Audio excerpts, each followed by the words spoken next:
Emily was completely immersed in her work, reviewing the latest figures for a quarterly report. The steady sound of her keyboard filled the small office, lit only by the light from her computer screen. She knew she had a tight deadline, but she had to turn in the report before the end of the day. Everything seemed under control until her phone rang. The name of her 6-year-old son, Ethan's teacher, appeared on the screen.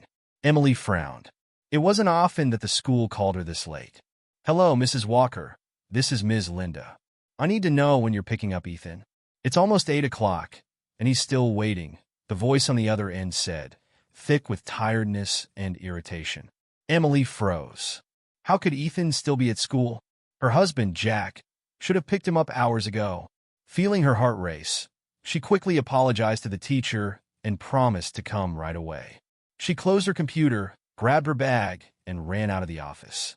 As she walked down the stairs of the building, she tried calling Jack. He answered on the third ring. "Jack, where are you?"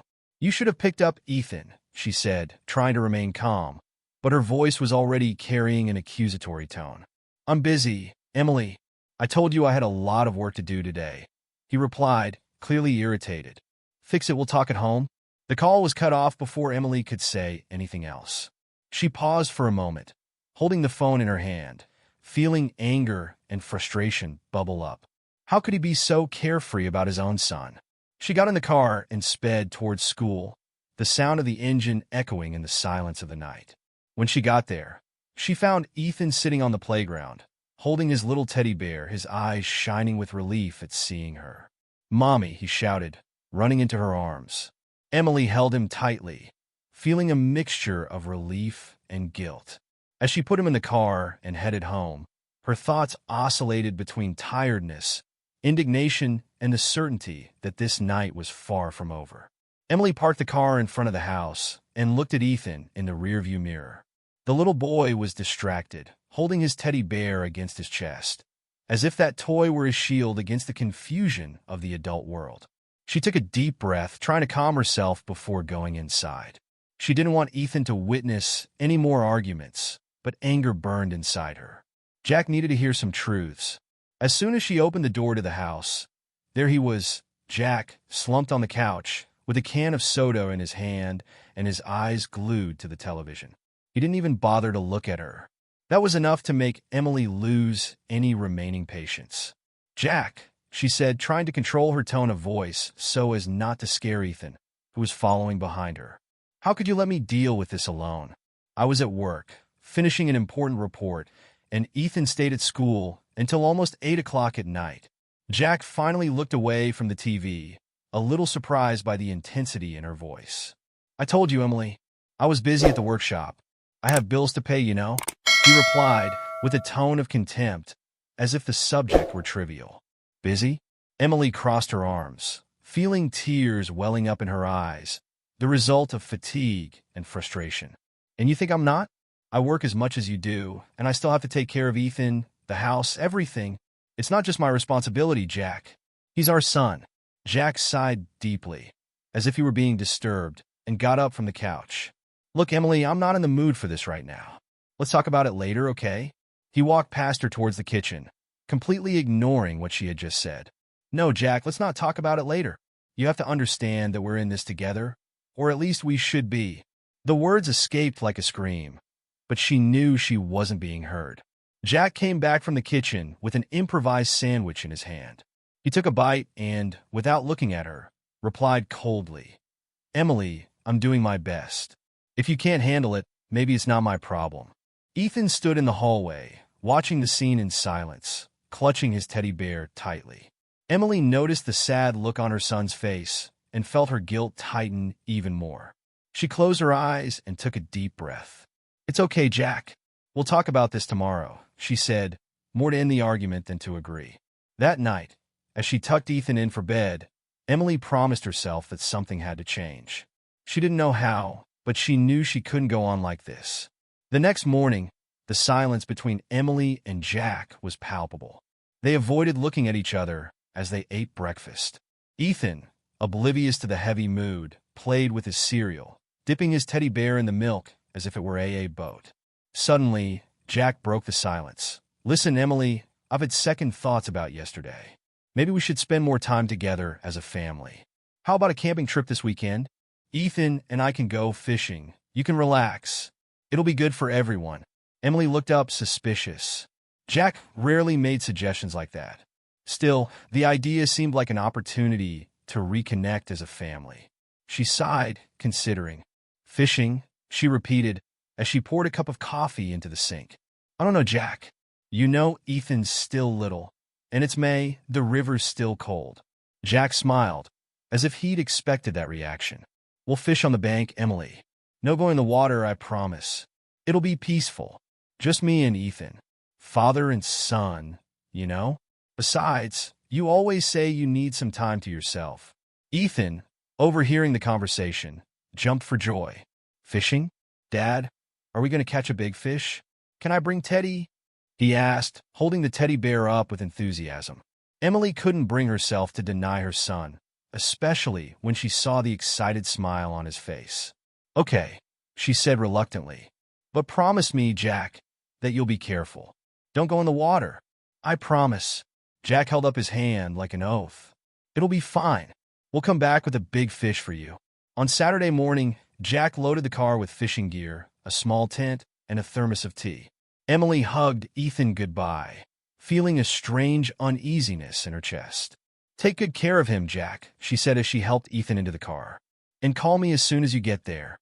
Relax, Emily. We'll be fine. He waved and started the car. Emily stood in the driveway, watching the old blue sedan disappear down the road. Something in her chest felt tight, but she tried to ignore it. I'm just being paranoid, she thought. She went home, determined to use her time alone to get things in order. She washed curtains, tidied up closets, and cleaned every corner of the house. Every now and then, Jack would send her short messages and pictures of Ethan holding a fishing rod and smiling. She felt a little calmer, but that uneasiness remained. In the evening, Emily was preparing dinner when she noticed that the messages had stopped. She looked at the clock. It was almost 8 o'clock, and normally Jack would be on his way home. She decided to call, but the phone was out of range. She tried again, but nothing. Once felt like a relief, now felt like a terrifying shadow. Emily looked at the clock again. It was already 8:30 at night, and Jack and Ethan were not home.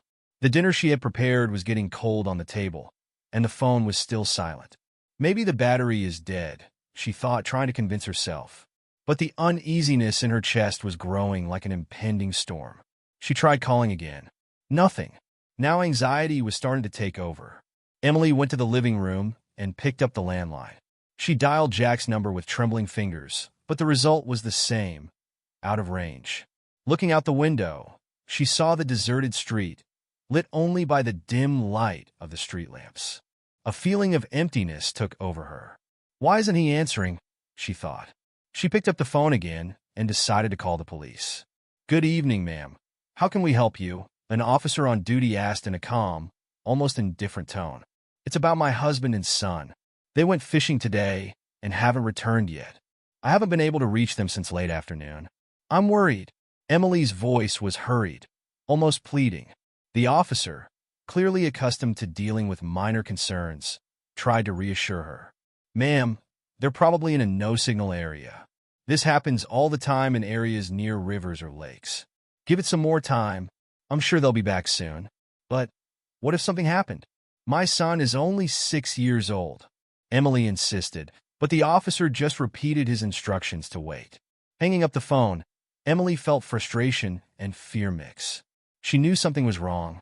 She decided to call 911, describing the location where Jack said he would be. This time, the dispatchers took the situation more seriously and promised to send a search team. Emily sat on the couch, hugging a pillow, and began to pray quietly. Her thoughts were on Ethan. He must be cold, scared. Tears began to stream down her face, but she quickly wiped them away. She couldn't allow herself to lose control. Suddenly, the phone rang. She answered it immediately, her voice full of hope. Did you find anything? She asked. Ma'am, our team found the boat you described, but it's overturned near the shore. There was no one around, the voice on the other end said slowly. In dark, Emily felt the ground disappear beneath her feet. She hung up without answering, grabbed her coat, and hurried out of the house.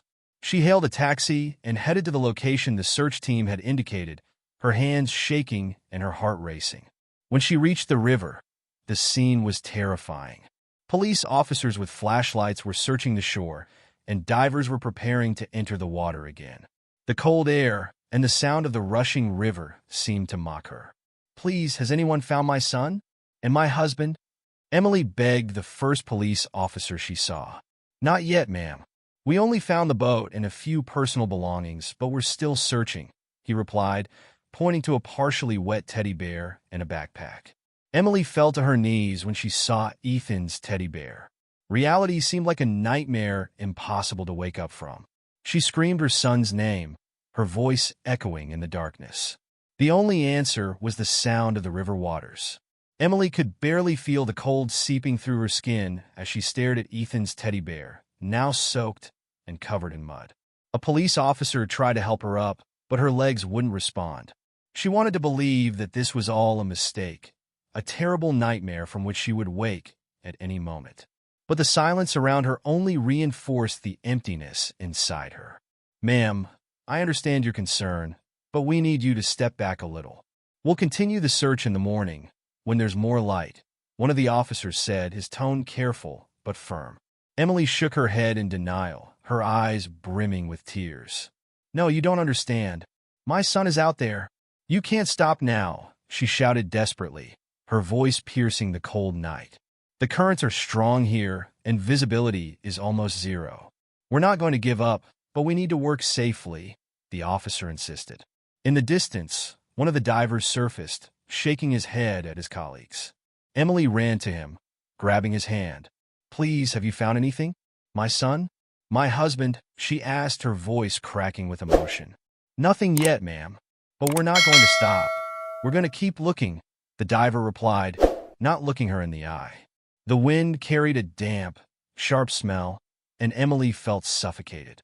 She fell to her knees on the riverbank, screaming Ethan and Jack's names, as if their voices could bring them back.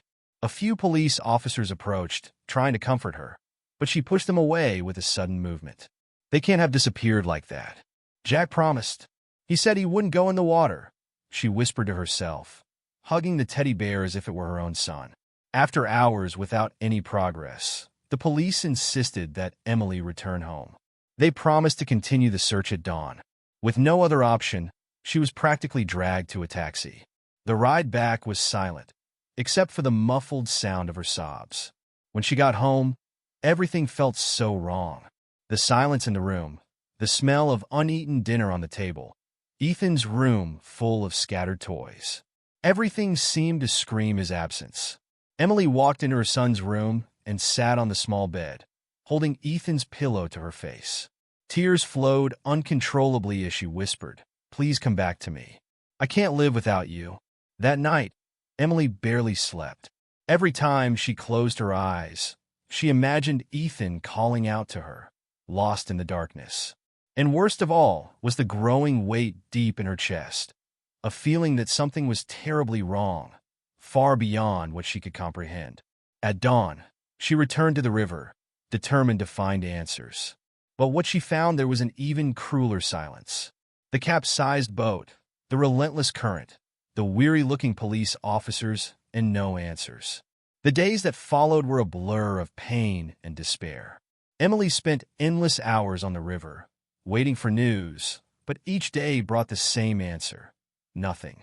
Divers searched the depths, police extended their search downriver, but Jack and Ethan were still missing. Finally, after a week, the team decided to call off the search, declaring them both dead. Emily refused to accept it. Something inside her insisted that this could not be true, but the facts were relentless. The belongings found in the river, the strong current that could have swept the bodies away, everything pointed to tragedy.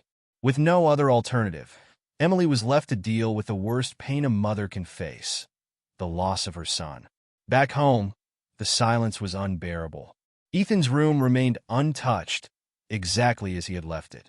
Emily could barely open the door without feeling a suffocating tightness in her chest. Every toy, every drawing on the wall, every piece of clothing seemed to scream his absence. able to keep Emily from falling apart completely. "Emily, you need to eat something," Martha insisted, bringing small portions of food to her daughter, who often spent hours staring into space.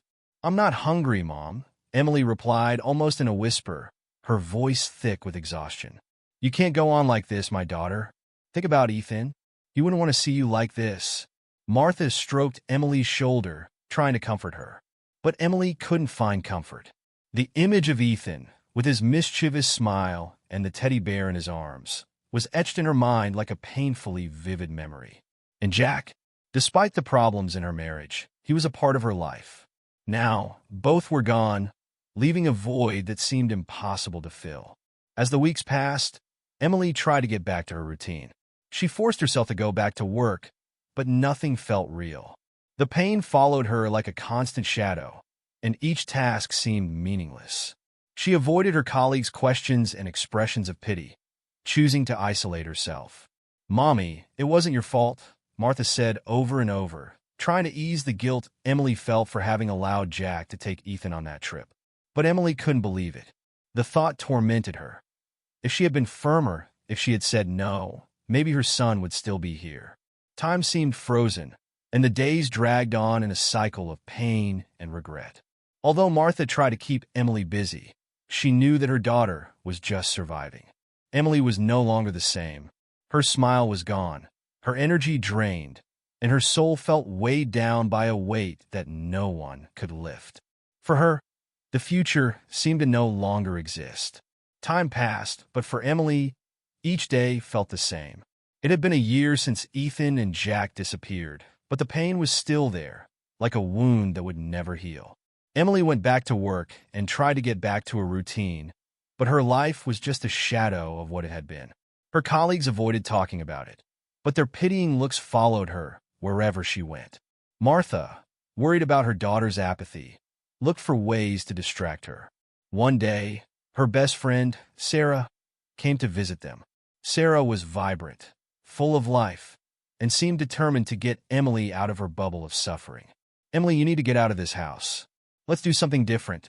You need to breathe new air, see new people," Sarah insisted, with her typical enthusiasm. "I don't have the strength for anything, Sarah.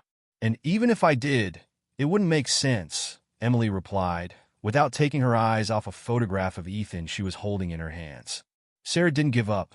The following week, she came back with an idea. "Let's go on a trip, Emily. I already bought the tickets. We're going south. It's summer, and the weather there will do you good. You need that." Emily shook her head in exasperation. "Sarah, I don't want to go on a trip. And besides, I don't have the money for it. I've already taken care of everything. Alex, my husband, bought the tickets. He said we need to take care of you. So now it's official. You have no choice." Emily tried to argue, but Sarah was insistent. Finally, tired of resisting, Emily agreed. Maybe a little distance would help. Maybe that was exactly what she needed to perhaps begin to find some peace. The following week, they set off. First a flight, then a train to their final destination. Sarah's plan was simple: rest, sunshine, and good times. But for Emily, every mile that took her away from home was a reminder of the life she had lost. On the train, as Sarah talked excitedly about her plans for the next few days, Emily stared out the window, lost in thought. The green landscapes passed by in a blur, but her mind was elsewhere, on the last moments she had with Ethan and Jack. She wondered for the 1,000th time if there was anything she could have done differently. During a longer stop, Emily decided to step outside for some air. The station was small and quiet, and she walked slowly along the platform, trying to distract herself. Suddenly, something caught her attention. On a parked train on the other track, she saw the face of a child pressed against the window. Emily stopped abruptly, her heart racing. Her stomach churned. It couldn't be, but he looked so much like Ethan. She took a few hesitant steps toward the train, trying to get a better look. The child turned his face, and his eyes met hers. Emily felt her legs go weak. It was him. It was Ethan. Her Ethan. Without thinking, she ran toward the train, shouting, "Ethan, my son." The boy seemed to freeze at the sound of her voice. And then something even more impossible happened. Behind him, Jack appeared, alive and well, with a look of surprise on his face. Emily stopped, gasping, as the reality in front of her began to collapse in an avalanche of conflicting emotions. Emily stood frozen on the platform, her heart beating so fast she thought she would faint. It was impossible. It couldn't be real. But there they were, Ethan, her son, with the same sweet look in his eyes, and Jack, the husband she had mourned for a year. He looked exactly as she remembered, but the shock and confusion in his eyes revealed something Emily still didn't understand. "Ethan," she shouted again, her voice breaking. The boy, upon hearing her voice, frowned, as if trying to process something that didn't make sense. He looked at Jack, who, in turn, immediately placed himself between the child and the window. Emily didn't think twice. She ran up onto the train, pushing past passengers who were in the aisle. Her body shook with adrenaline and excitement. When he finally reached the carriage where the two were, Jack stood up suddenly, with an expression of pure discomfort. "Emily, what are you doing here?" he asked, his voice thick with nervousness. "What am I doing here?" "Jack, what are you doing here? You and Ethan. I spent a year believing you were dead," she screamed, her indignation growing as tears streamed down her face. Ethan, still sitting next to the window, stared at Emily with wide eyes. Slowly he murmured, "Mommy, is that you? Are you alive?" Those words hit Emily like a punch in the chest. She ran to her son and pulled him into her arms. Ethan didn't hesitate. He hugged her tightly, and they both began to cry. She kissed him incessantly, checking every feature of his face, making sure it was really him. "My baby, you're alive," she whispered, almost in disbelief. "Jack told me you were dead," Ethan replied between sobs. Emily felt a lump in her throat. She looked at Jack, who was now visibly uncomfortable. Before she could say anything, a train conductor appeared, followed by a railway policeman. "Ma'am, I don't know what's going on here, but you can't just barge into the carriage like that," the conductor said firmly. "This is my son. I recognized him through the window," Emily exclaimed, still hugging Ethan. "And this is my husband, who pretended to be dead." Jack took a step forward, trying to maintain his composure. "That's not true. I don't know this woman.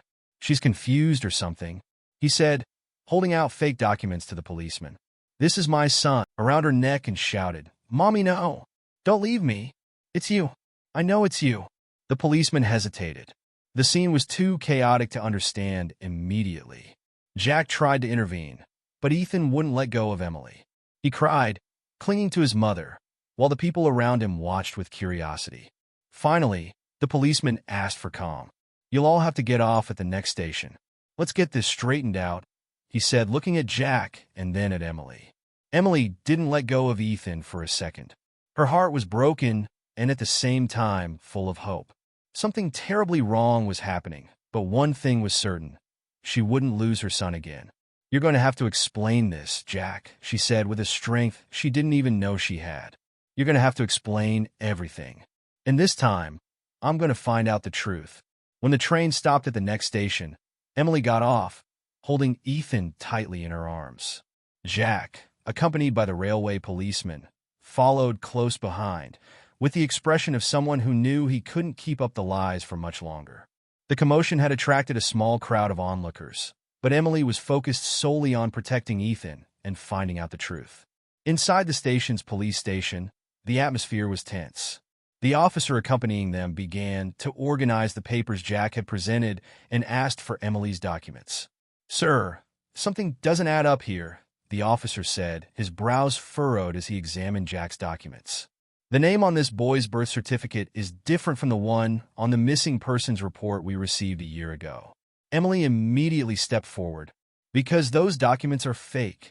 This is my son, Ethan Walker." She pointed at Jack. "He faked everything to take my son away from me and disappear." Jack sighed deeply, running his hands through his hair before finally speaking. Okay, he began, avoiding looking at Emily. "I don't think there's any point in denying it anymore." The officer gestured for him to continue.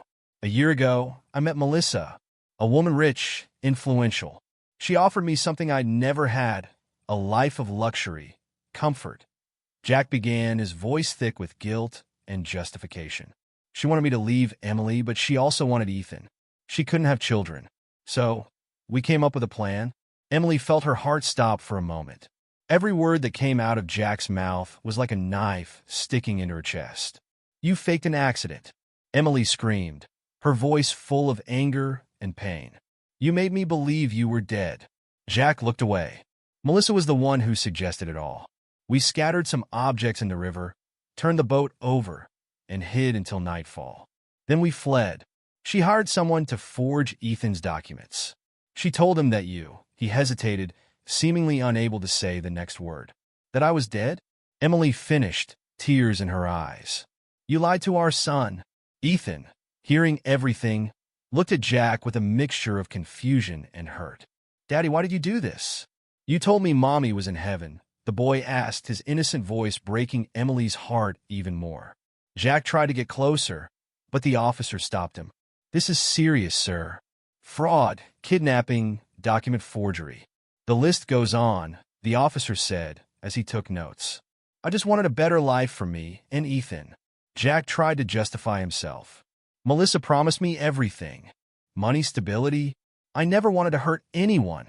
Emily looked at him, her pain turning into cold fury. "You didn't want to hurt anyone? Jack, you destroyed my life. You stole my son.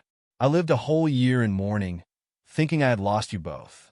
Didn't you think about what this would do to Ethan?" she said, tears streaming down her face as she hugged the boy tighter. Jack lowered his head, unable to answer. The officer announced that Jack would be detained while the investigation continued. Emily was advised to file a formal complaint to regain full custody of Ethan. She knew the battle was not completely won, but at that moment, the only thing that mattered was having her son back. As Jack was taken away, Ethan looked at Emily and asked softly, "Are we going to be okay now, Mommy?" Emily held his face in her hands. Looking into the eyes of the boy, she thought she had lost forever. "Yes, my love, we will be okay. I promise," she replied, feeling a glimmer of hope rekindle in her heart. They left the police station together, ready to rebuild their lives, while Jack would face the consequences of his choices. Emily knew there was still a long way to go, but with Ethan by her side, she was willing to face any challenge. Emily returned home with Ethan in her arms, feeling as if a huge weight had been lifted from her shoulders. The pain was still there, but now mixed with indescribable joy. She looked at her son and realized that this moment was the beginning of something new. They were back together, and that was all that mattered. But the story didn't end there. Weeks later, as she was adjusting to Ethan's routine and trying to get her life back on track, Emily received an unexpected call. It was from a lawyer representing Melissa, the woman who had conspired with Jack. He informed her that Melissa, in a surprising gesture, had left a large sum of money in Ethan's name as a form of redemption for everything she had done. Melissa was facing serious legal troubles and wanted to ease her conscience. Emily was in disbelief. Money had never been her focus in life, but she knew she could use it to build a better future for Ethan. However, there was something even bigger in her heart, a desire to share her story. She decided to create a channel to tell her journey. At first, it seemed like just a way to process her grief, but people quickly began connecting with her story of loss, redemption, and reunion. The channel, titled Miracles in Real Life, grew quickly. Emily shared her experience with honesty, addressing topics such as overcoming obstacles, forgiveness, and the strength of the bond between a mother and her child. Each video brought not only her story, but also practical life lessons. "My journey has been full of pain, but also of miracles. I want you to know that even in the darkest moments, hope can be reborn," she would say, ending her videos with a sincere smile. With the success of her channel, Emily was able to not only provide a comfortable life for Ethan, but also help others face their personal struggles. Companies began to be interested in sponsoring her content, and monetizing the channel quickly became a significant source of income. But Emily's greatest treasure was not the money. It was seeing how her story impacted lives, showing that even when everything seems lost, faith and determination can change destiny. And so, his story, which began as a tragedy, became a testament to the fact that miracles can happen, even in the most unlikely circumstances.